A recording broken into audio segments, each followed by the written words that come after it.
All right, so to get started with our shading, I am going to do one section with you at, full speed, normal speed, and then I'm going to speed up the rest of this process so you can see that happen quickly and understand some of the artistic decisions that I'm making over time.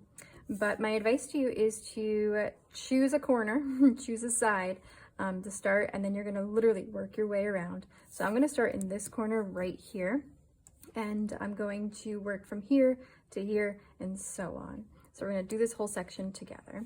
And inside each of these sections, like I just mentioned, we're going to create a nice even gradient. Okay, now you can do the whole thing with a dark pencil like a 6B or a 4B, but remember how hard it was to get the lighter colors right with that? So I'm actually going to make my life a little bit easier. I'm going to start with my 2B pencil to create my lighter tones, and then I'll switch over to my 4 and 6B to go darker and darker. Now in this section, I am going to start by adding a nice level 2 over everything. I'm going to blend it with my paper towel, and then I'll go in and I'll add my dark colors like I said. I'm going to go from light to dark. It's going to get really nice and dark along this edge of my circle. And then in this section, it's going to go from light to dark again, so that the light area will be up against the dark area of this section. All right, that will make more sense when you see it happen. All right, so I'm going to use my 2B pencil. I always like to, give me a second, start with some scrap paper with a new pencil and like try it out just to get my hand moving, get used to that pencil. I like to have that handy.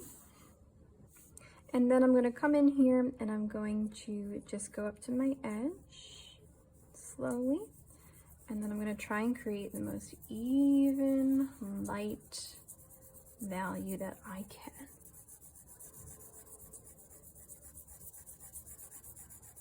I like to try and fill up as much as I can in my first pass. I'm keeping my hand nice and even, trying not to create like a scratchy texture. And you notice I sort of stayed away from all my edging. Now I'm going to come in and sort of like fill in that gap, come right up to the edge. And you're going to see I'm going to turn my paper to make it easier for myself.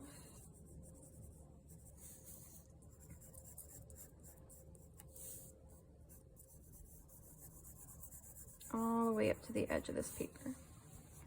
Now, in our worksheets, we were working really inside the paper. Now that we're working on the edge, when you go to blend and use paper towel, things like that, you're going to notice that you might squish up the corner. Try your best. I'm going to show you a trick, but you really got to be mindful of that.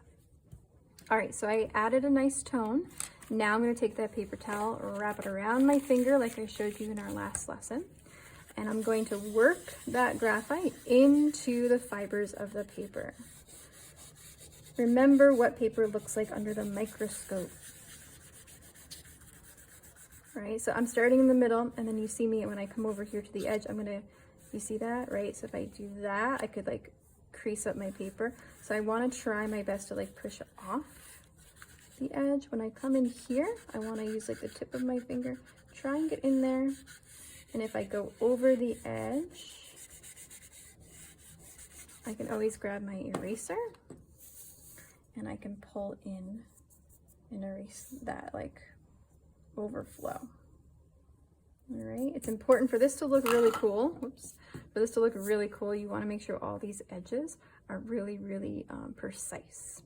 Okay, so now I have just put in my even level of a 2 overall. Now I'm going to start to build up my gradient to the darker area. Just like I did here, I might jump over here now and establish that darkness and then sort of lay in a 3 and move my way across.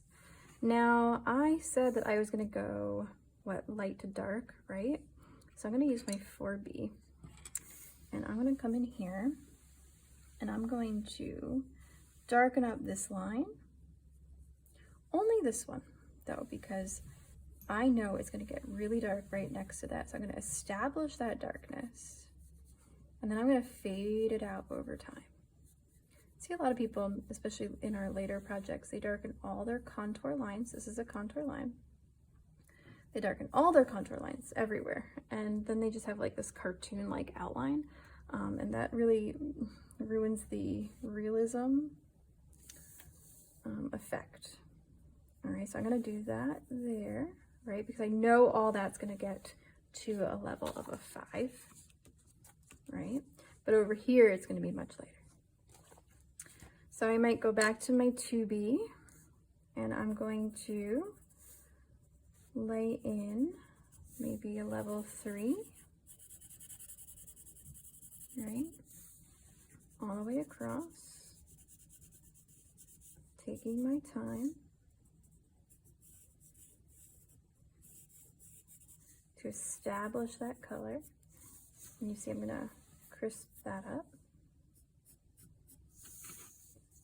And now I'm gonna add in that bigger area. Now I want this area to be a little bit choppy. I'm gonna blend that out just like we did in our other gradient. I don't want to create like a solid line there. I sort of want it to be organic, right? And sort of just feed into the other one, creating like a radiating effect. Always coming away.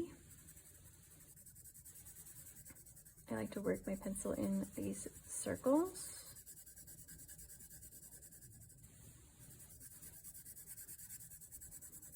All right, so I'm not going to go really dark right away.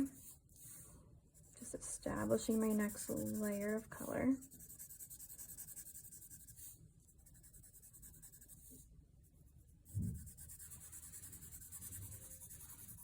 And maybe like fill in that gap of like that 2.5, right?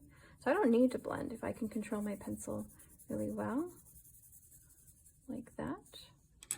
But I'm gonna blend anyway. So I'm gonna put my finger back in here and I'm gonna start over here. Remember, you always go light to dark with your blending. I'm gonna blend that area in. And then I'm gonna push and move this graphite around, working it again into the paper.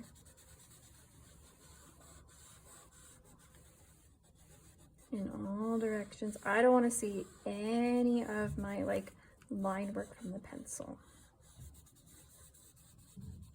This is when you might get some graphite on your hands and start creating some fingerprints. I'm going to show you a trick a little bit later. I do want you to realize and to know that I am going to be grading you on your craftsmanship. Okay, and we talked about that in our last lesson with our value scales of how well crafted something is. And it's going to make this look really nice and clean and precise. So I'm going to show you what that looks like along the way. All right, I'm going to grab my 4B pencil now, because now I'm going to start to go darker. Let me just put this over here. Why not? Right? I'm going to start to go darker now. Maybe now I want to establish this a little bit deeper. I do want to make it to that 5.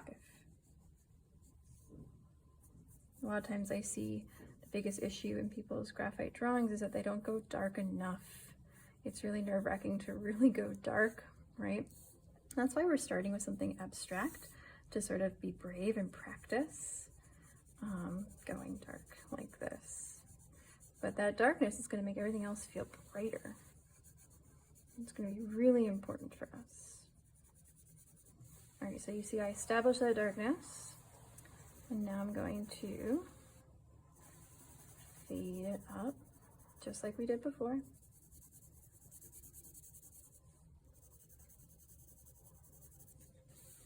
I don't want a hard line like that, so you see that I'm breaking that line up as I go. One of the other big problems I see is people create like lines between everything.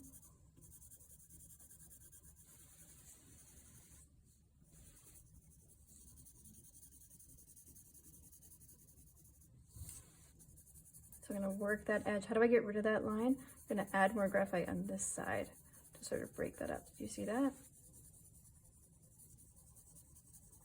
Some people think they need to blend it to get rid of it. Actually, you need to add more graphite, not less.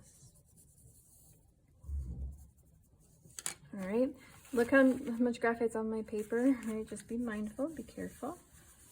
I'm gonna work that edge there and then go darker.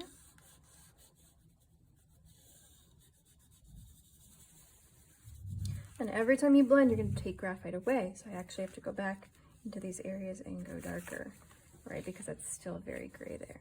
Maybe I want to switch it up, use my 6B pencil now to come in here and really establish that deep darkness. turn your paper to make this easier for your hand. And then pick up your paper every now and again and do this because it's shiny. It's going to change how it looks.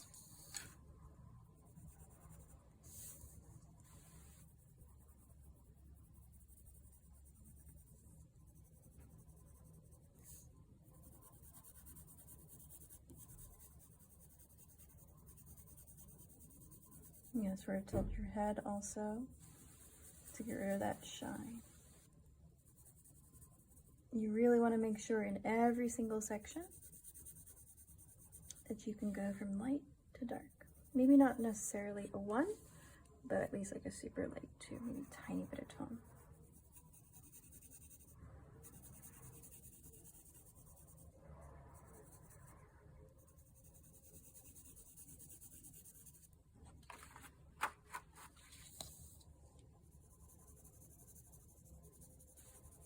And at this point, I don't think I'm going to blend again with my paper towel.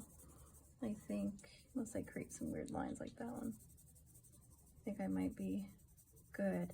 A lot of people think the last thing you got to do is hit it with that paper towel, do a little blend, but no, the last thing you do is hit it with pencil. All right, what do you think about that? I'm going to take this, I'm going to hold it far away from myself so I can see.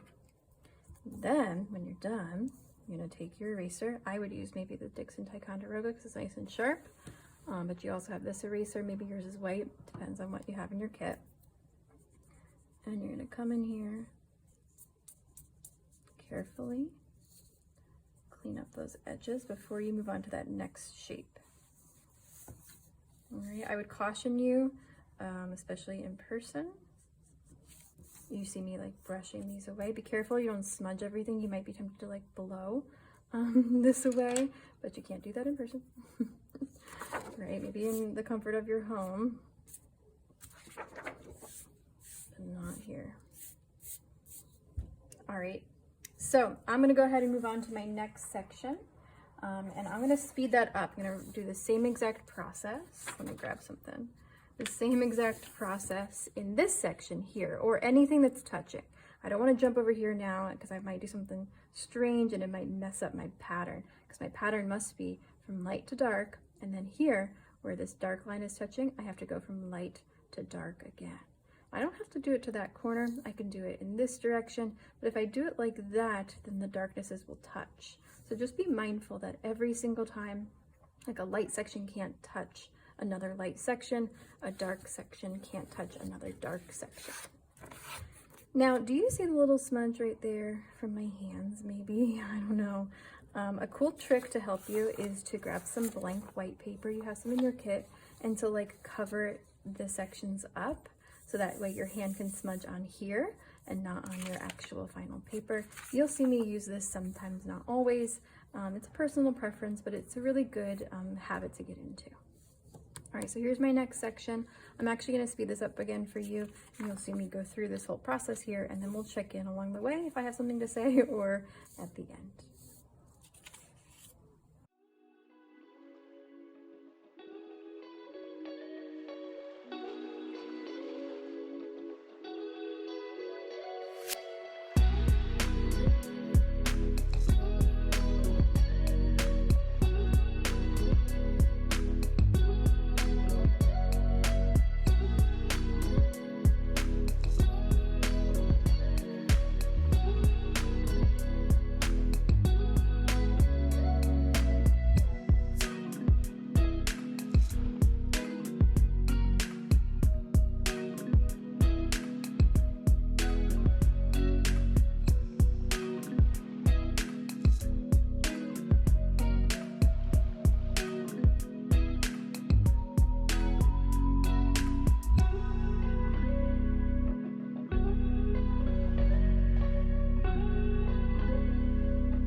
All right, so here is my final work of art. I hope you enjoyed watching me speedy draw all the way across this paper. I really enjoyed creating this piece.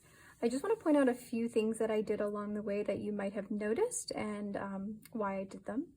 Now you did notice that I started over here, right? We did that one live in real time together. And in that, you noticed at the end, I started to use this piece of paper to sort of hide my hand away from some of these areas so I didn't smudge it around. I would strongly encourage you to do that as well. But I also wanted to point out that I literally like worked my way across this composition very strategically, not only to keep it from smudging, but because every piece sort of needed to be decided as its relationship to the one that came before. So this one here we did light to dark, and so this one we did light to dark that way, and over here we did light to dark this way, right? So I had to really think through that, and I would caution you to slow down and think through each section before you pick up each pencil in each section, okay?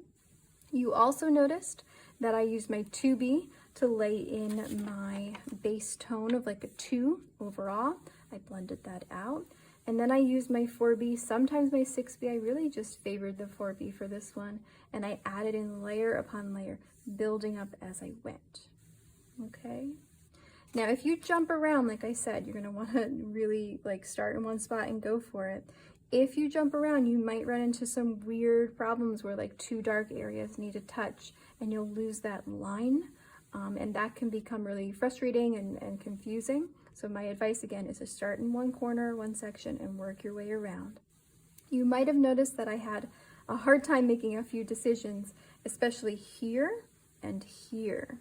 So over here, I was going to run into something strange happening where I didn't want it like this whole section to be white and really bright. So I added in a little line here because I could, right? It wasn't going to interact with anything else, to add another area of flipping, right? But over here, I wanted to point this out. Do you see how I had a dark area and then this was rather dark up to there, and I couldn't have 2 areas that were dark touching because I would lose that line. So I had to adjust that, right? I had to come in and lighten this up a little bit, and you might have seen me use either of these erasers really, really gently to sort of pull up the first layer of graphite, and then I would blend that softer. I'm going to point with the pencil. I also want you to notice how I treated this whole corner right here. In this kind of corner, and that one, I have dark opposite dark, light opposite light, but here I have dark, light, and then like midtones, right? Let me pull this back over. Some midtones there. And that again was because of some of the decisions that I had made it a little bit difficult to deal with that corner. So that was my solution. All right, so if you run into a spot where you're like, oh crap, like this dark area, like right there, this dark area might touch that dark area, or right here, make sure that you are just like making a choice, going for it, and just making sure that those values near each other are significantly different enough, at least a different value. Okay. All right, so that is where I'm going to stop this conversation. The last thing I think you should do is sort of decide which way it goes. It can go in any direction that you want. So turn that around, make a choice, and then I think it's gonna go, let me think about this for a second. I think it goes that way for me. And when you're happy, I would like you to sign the front with your signature. If you wanna try it out, I would suggest doing that. Right? I usually sign like this, or in something smaller, just my initials. And most artists will sign in the bottom right or left-hand corner. I'm gonna do down here, really small, and that's it. All right. So again, I hope you enjoyed this experience. I can't wait to see what you create, and make sure you take a picture and submit so I can see it. All right. Until next time.